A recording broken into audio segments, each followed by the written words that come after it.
Learning hybrid photography one day at a time. Become a smarter photographer every day at discovermirrorless.com. It's free and phone and tablet friendly.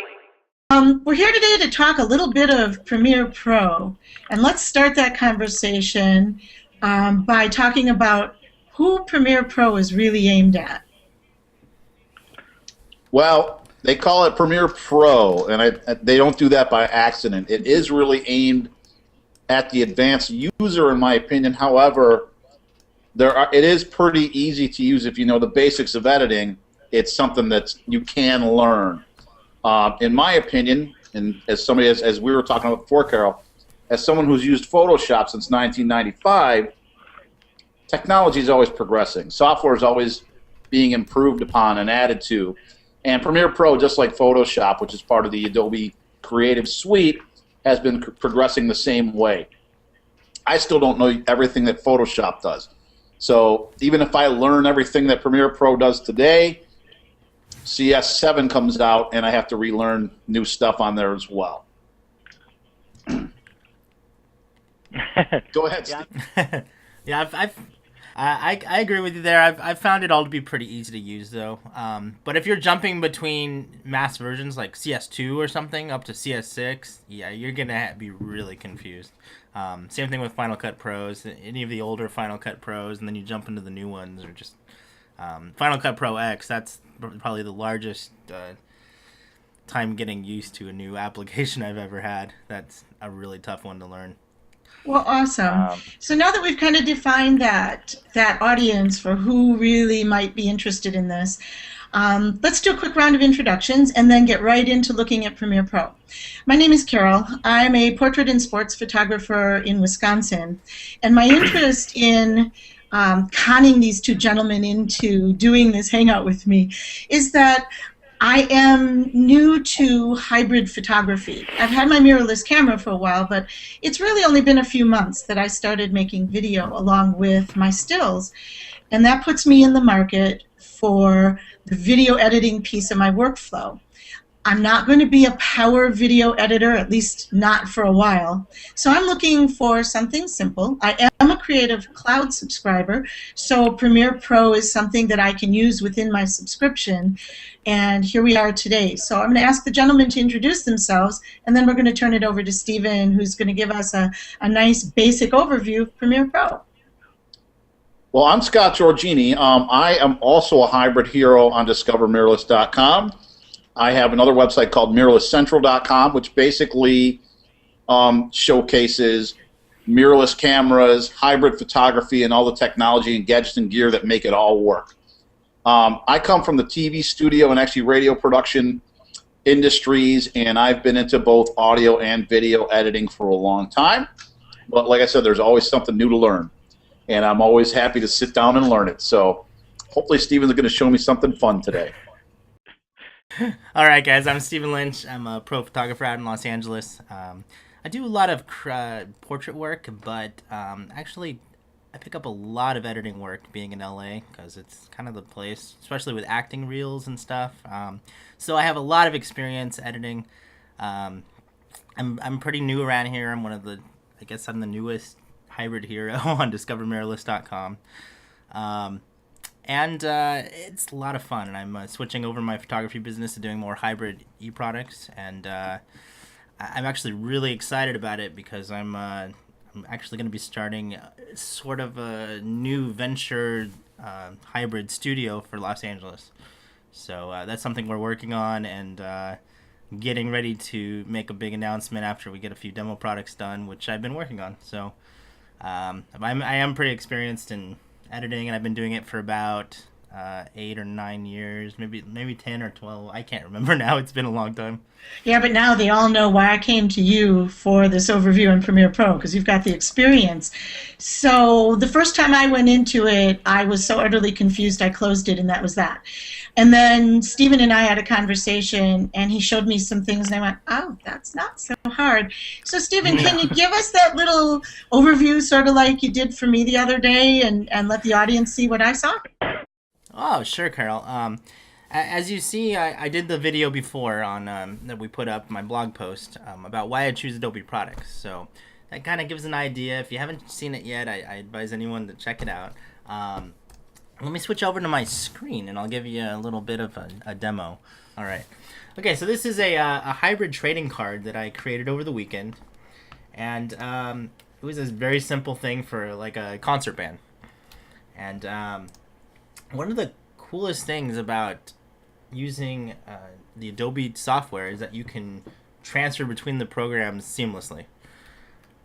With the exception that if you edit something in Lightroom, you do have to send a copy of it over to Premiere Pro. You can't just send it straight, or it doesn't capture your edits. Similar to editing in Photoshop, where you have to make that virtual copy of it, or that that second product. So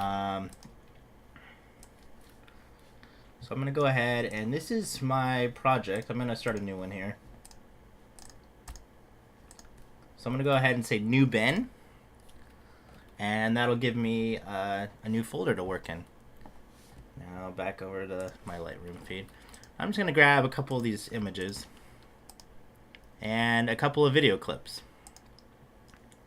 And I'm going to go ahead and drag them over. And all you got to do is pull them right over to the folder. And there they are. They're coming right now. There were a couple raws in there, so I'm going to open up the one I already have open. Excuse me. I'm going to open up the one that I already created, and we'll be able to, really take a look at it. Okay, so for my benefit, what you're doing right now is basically getting all the little pieces together, the stills and the video that you want to combine together to make your final product, right? That's exactly what I'm doing, Carol. It's very easy because I can go straight from shooting the job to dumping into Lightroom, checking them out, selecting the ones that I really like, and then I can take those over directly into Premiere Pro and do any editing I want to do. I don't use Premiere Pro for everything. The Pro Show software is really nice for doing the really simple and just smacking it out real quick. But if I need to do something more advanced, I've been experimenting a lot with moving objects around the screen and stuff inside my window, and doing a little animation type stuff. Okay, so show me some more about what you can do inside of Premiere Pro now that you've got your assets over there. Oh, of course. Let me switch it back on over. Got to get used to this screen switching thing. Okay, so we're back in Premiere Pro here. I'm gonna open up a video clip, and this is the main thing about editing. And I know you were asking me before about why my screen looks a little bit different than your Premiere Pro screen. And that's because I have a custom workspace done. If you go over here on the right, you'll see this little box, and that's your workspace window. And I have a MacBook Pro one that's made for working on one screen very efficiently. This window right here is your program window. So this is anything that's live in your timeline. And this is your timeline down here. This is your source feed. So anything that's in your bin over here, which is the material you're going to be using, you can preview it in your source. So I'm going to go ahead and click on my video clip. Here they are. And then I'll pull that up. Now the thing is, sometimes you record and you don't want to take everything over into editing. You want to be able to, set it's called setting your in point and your out point. So I'm going to go ahead. You're probably going to hear the audio scrubbing in the background. So I'll go ahead and one, and like snap your fingers or something. Take one. You can clap or something. So I was having him do an audio synchronization because I was recording separately on my Zoom H4n. And so I need to have that clap sound in there in order to sync up the audio along with the video of him clapping. So that's what I was having him do. But after that, I can come in there. I know he's about to play, so I'm going to get to the spot.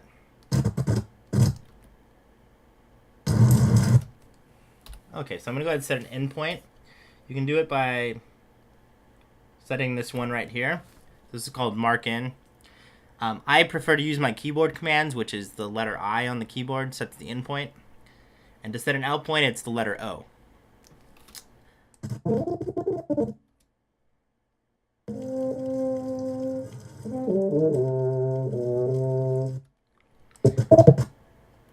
Okay, so let's say he's done. Now I'll be able to take that down, and I can drag it right from the window here, where my source feed is, and I can just drag it down into my timeline. You can see I already have my edits over here from previously, but here it is, and it's ready to go. And that was a big thing for me, was to learn that you point at the picture or the video itself and drag it down. I kept trying to drag from below, like in the timeline there. And that doesn't work. You have to point at the image itself and just drag that down, and then it works great. Yeah, exactly. It's a little bit confusing because they don't just tell you that, and it's not obvious that you can just click on the window and drag it. As another note, though, if you just want to take your video file over instead of the audio, which sometimes you want to do if you're doing a B-roll where you're capturing that extra footage you want to throw on top of your other stuff, or a little extra, and you can do it right here by clicking this button. This button is the video only thing, and then you can drag that down. So that makes it real simple for throwing together a small clip with a couple of B-roll footage. If you wanted to drag only the audio from that clip, you can click the one next to it. That's the audio only,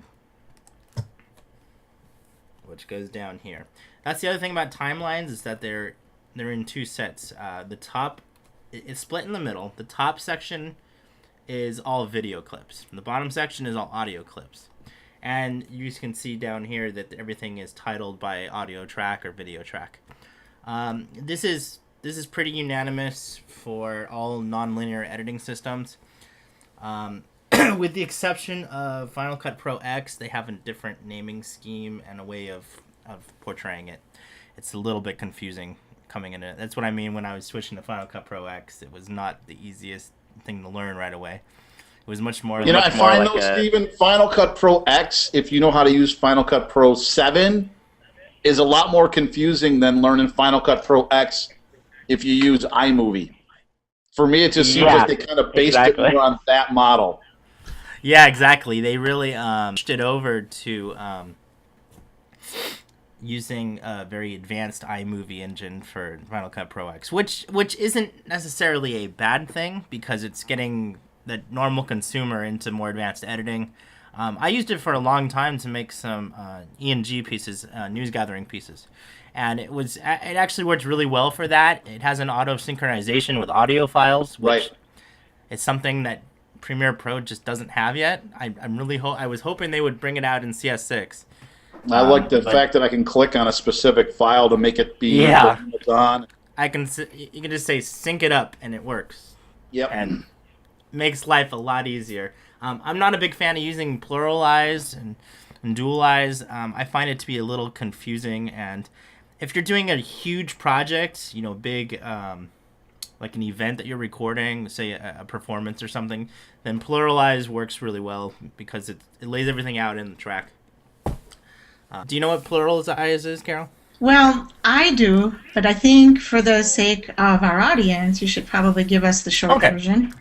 So pluralize is it's a set of software that's kind of a plugin for Premiere Pro or Final Cut Pro.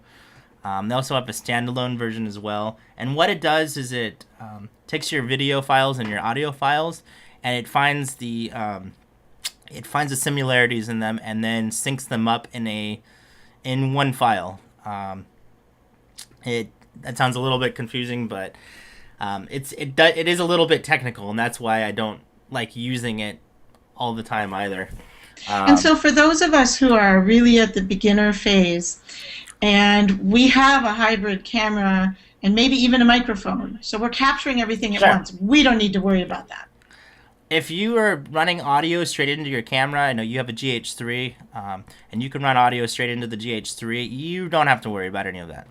You're getting a nice clean audio right from your camera. For me, and I know, Scott, you have a G5, correct? I have a G5. Well, here's the deal. There's great microphones right on top of the G5 right here. However, they're not ideal for every situation. So this is what Steven's talking about when he's talking about syncing audio. No matter what I'm recording, I'm getting the audio in the camera itself. However, that might not be the best sounding audio file. So we have external devices such as Stephen was mentioning, the Zoom H4n, which is something like this. It's a little miniature audio recorder where I can plug an external microphone into it or whatever to get a much higher quality sound file. So when he's talking about syncing audio, and he was talking about clapping before, and sometimes you see those big clapboards that people use, you know, the Hollywood thing, you know, take one. That's so you get a nice sharp sound like that. So that when you're in post-production, when you're doing things like Steven's doing right now in something like Adobe Premiere, you can actually see those little audio waveforms.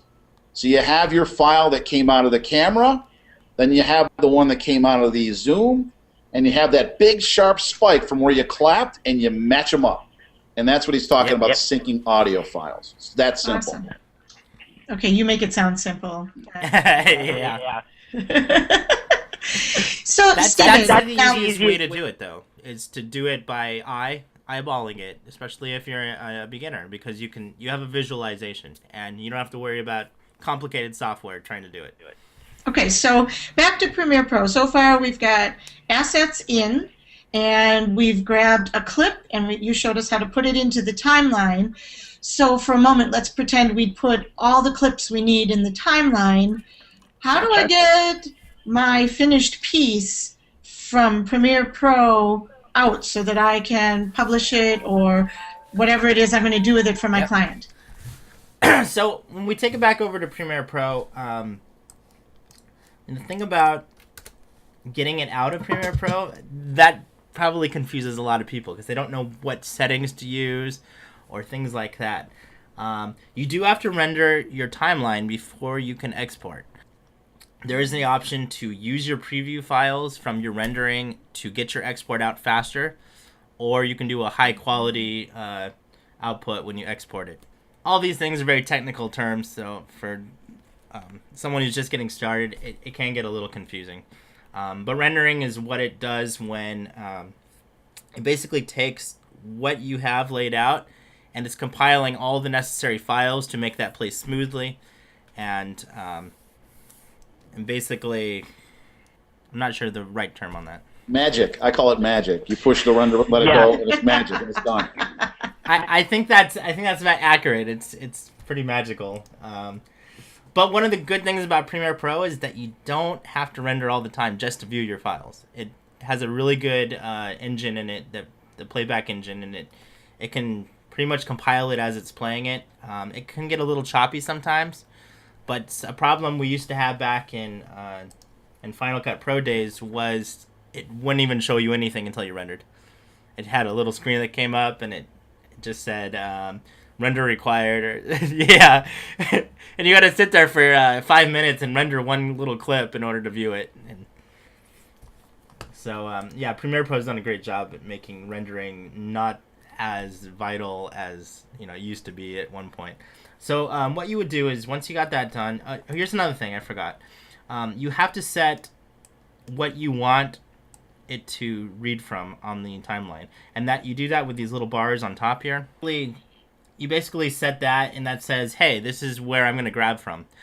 And a real easy mistake to make, and I've done it plenty of times too, is you end up, sometimes it'll be set like this in the center, and for whatever reason it got moved, and then you end up exporting out, and you go to review your file, and you find out it's just the center clip of your project. What the heck's going on here? So yeah, that's a real easy mistake to make. So I'm gonna go ahead and set that. I usually like to set it just after where my material is, because I found that sometimes you will get a little bit of a ghost image left over if you're fading out still. So by setting it maybe a second after that, you're ensuring that it will go to black, which you want, of course. So I'm gonna go ahead and push export, and you push media. Select H264 codec. And that's a pretty generalized codec for online use and things like that. It does have a full range of other codecs, though, which can come in handy when you need to output to that. But for the most part, you probably don't need to output to these. Here's one that's for doing Blu-rays. So if you have a Blu-ray burner and discs, and you want to make those, HD videos, you can do that through Premiere Pro, which is really cool. Some of them you can't, easily do that. You gotta take them to another program. So I'm gonna select H.264, and they also have presets, which makes your life a lot easier, because as you can see on my screen, this is a lot to choose from, and it can get really overwhelming and a little scary. You're like, what do I select? I don't know. So you know that you want to put out to YouTube, or maybe you want to send it over to Vimeo, which is another great video hosting service. So I can select YouTube HD, and I can select 1080p, YouTube HD, 1080p 2397 or 25. That's usually what they use in Europe. That's a PAL system. So, and the reason why is everything runs on a 25 or on 50 hertz over there. In the United States, we use 60 hertz electricity. So that's why a lot of things just aren't compatible between the two, especially with video and media. And that's getting a lot more complicated into it. But I can select lower grades like 480p or any of that. So I'm going to go ahead. I like to put out in 1080p. So 2997, that's what I recorded this in. You also want to make sure that if you recorded it in 2997, you're outputting in 2997. Or else it's going to look very funky. It can degrade. Did you shoot that with the G5, Steven? I did shoot that with the G5. Very nice. And I used I did not use the 60p that I used last time. I used the 30p this time, which is the 2997. 60p is it's good quality, but it's very choppy on my system. I can't play it back easily. So for now, I'm avoiding that. Well, 30p gives you a more film-like quality. It's a little faster frame rate than a movie camera. I feel pretty close. And and there's no 24p on the G5, right, Scott? No. Yeah. No, I don't believe there is. I think there is on the GH3, though, Carol. I'm just looking because I'm really curious.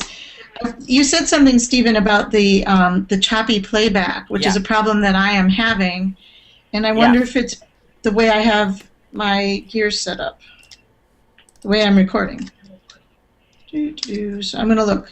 So going back, you showed us so very many options that I got all confused about. Remember, I'm really new to this, and I really need a simple recipe. So I got files in, I got selections made, I pulled them down to the timeline, and when I exported, what was the best setting to use? Like, if I'm not going to YouTube, I need this maybe for YouTube, but I also need it to give to my client on a disk or whatever. Okay, so generally, I'm putting out things to YouTube usually, so I'll select an H.264, so remember that. That's probably the most used codec you're going to want to use for this project. And I'll select the YouTube HD. 2997, and usually that's what I end up giving to my clients, because for the most part they're using it online. They're not burning Blu-ray discs from it or anything like that. Burning Blu-rays is still a pretty new thing. I don't know, it's not something that a lot of people commonly do. No, it's not right now. It's pretty much reserved for the pros still, and even that, we're talking into the entertainment industry and stuff. I do have a friend. I only know one person that has a Blu-ray burner, and I don't think he uses it more than once a month or so. So yeah, I like to select the YouTube thing, and I find that it works, and the quality is still really good. If you really need a high quality feed, you can play around with some of the other settings. But like I said, in my experience, I haven't needed it. I haven't found the need for a much higher quality than H.264 YouTube setting. Okay, and that's what I needed to hear. I needed something really simple because I'm new and it's all so confusing. Just having one little recipe to start with is a great thing. For sure. Yeah, here's another thing. The summary down here will actually show you every setting that it selects for you. So you have the technical readout if you want to see it, but if not, don't worry about it. The preset works well. Here's another thing to keep in mind. When you're outputting, you need to select right here, and then select your folder where you're going to save it. Because if you don't do that, it may end up dropping it in a movie folder or where the project is stored or someplace, and then you'll end up confused going, where is my file? I don't know where, you're going to have to search the computer for it. And this is where you rename your file to. So this would be, for me, I'm going to put test footage. But yeah. Here's the other options. Use previews or use maximum render quality. This is what I was referring to earlier when I was talking about if you pre-render it in your timeline before you put it out, you can use the previews, and that will speed up the time that it takes to output the file. So we may be talking, this is a really small piece. This is about 32, 35 seconds or so. It takes me about maybe 3 minutes to export it. If I selected this use maximum render quality, it's going to give me a lot better quality, but it's going to increase my encode time. We're maybe talking 20 minutes. It will really increase the time that it takes. So I don't use that unless it's something I'm sticking out, really high quality. I pretty much just don't use it. But I will use previews, and sometimes I'll leave it off. If you notice down here that the different colors above the timeline, you see green and you see yellow. Green means it's A-okay, it's good, it's rendered, and you're seeing everything the way it should be. Yellow, I think means it may need some rendering, but it's probably okay. If you see a red mark there, that means it's no good. You need to render it. So it's going to tell you from that color scheme, what needs to be done. And to render, you actually push the Enter button on your keyboard, and that'll render everything for you. It's a little bit different than going back to the Final Cut Pro days, Scott, when we had to push, Apple R and that whole combo. Cool. Well, it's an awesome overview, and now I feel like maybe I could give it a try. And that was sort of the goal of today's conversation. Is there anything else that a newbie like me needs to know before I go and give it a try? Yeah, probably. And that would really be that try not to degrade your footage before sticking it into the editing machine. It's real easy in Lightroom to, play around with the colors and stuff. And for the most part, it works really well. But that might add more time into your workflow. For one of my trading cards I created, I actually used presets from the VSCO film series.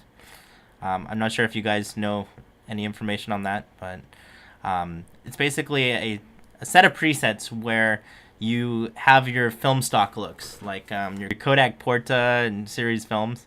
And there's a whole lot of selections you can choose from. So I applied that to some of the photos that I was working with, and I really loved the look. And normally I wouldn't do it, but I said, you know what, let me experiment with this. And I stuck it onto my video footage. And it actually held together really well. So, it's not, I wouldn't call it a rule not to do it, but it's a guideline. You probably shouldn't do it. But, you can still try it. And it may work for you and it may not. If you're really changing the color scheme, you're going to degrade that footage a lot. So, and then the other thing is just make sure, if you do that, you need to export your footage from Lightroom first before you stick it into Premiere Pro, because it will not capture any of that settings or anything like that before you stick it in. Trying to think of anything else you might need to know. Watch your audio levels too. That'd be another big thing. On my layout, I have, this is my VU meter over here. A VU meter, it helps you keep track of your audio levels. So I will go ahead and I'm going to play back. For whatever reason, I can't control the volume on my computer when I'm doing this, so it's going to be kind of loud on my end. So hang on a minute, and I'll show you what I mean.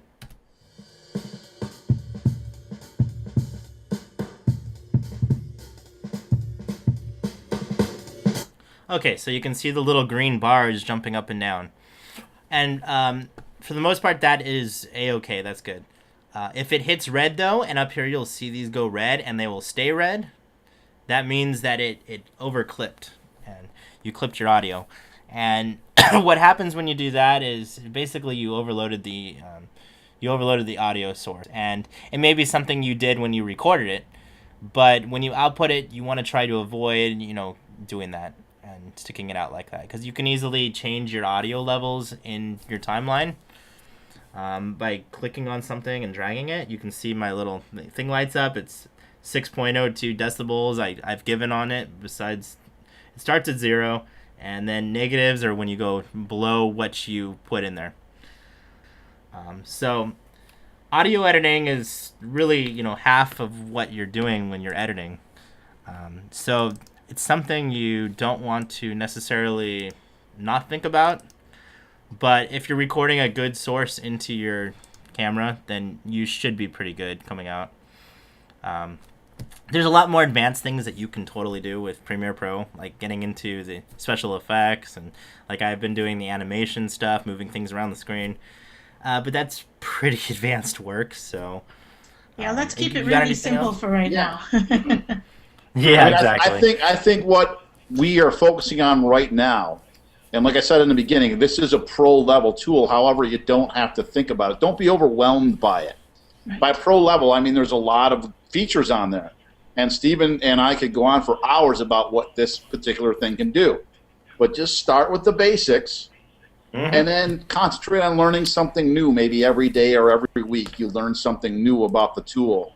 And pretty soon you're going to be way beyond where you thought you'd ever be. And when you get there, you'll be able to see a lot farther. Absolutely. And really, this is one tool of many that do video editing. So if this one is too big, too expensive, too overwhelming, or just doesn't like you, you can always select another. And that was part of the point of bringing this one up, is that there are a lot of them, and I'm hoping to do some interviews to show off some of the other tools, because I think there are other people like me who don't have the background in video and audio editing that you two do, who are getting into our hybrid photography and loving to make the hybrid e-products. But the more you do it, the more you realize that you need to streamline your processes, and you need the tools that fit what it is you're trying to do. So this is one tool that I'm so glad to know more about, because the more I know, the more well-informed I'll be when I finally make a decision and say, okay, here's the tool I'm going to use, and I'm sticking with it for a while. So I thank you very much, Stephen. Scott, your insights are always very welcome. Oh, yeah, definitely. With Thanks, that, gentlemen, I'm going to turn off the recording. Do stay online. And for the rest of you, Discover Mirrorless, somewhere up there, has a little subscribe button. You need to find it and fill out your information, because there's lots of good stuff coming your way. Now, see, Scott always gets it right, me not so much. See, and if I do that, I'll be pointing the wrong way. It never That was fails. right, Carol. Oh, okay, I'll try to remember. I'm going to point down. That way. In any case, make sure you subscribe to Discover Mirrorless. And until we all meet again, shoot lots, remember the video, and keep dreaming. Big quality, little camera. Discover Mirrorless recommends the Lumix G5 hybrid camera. Lumix G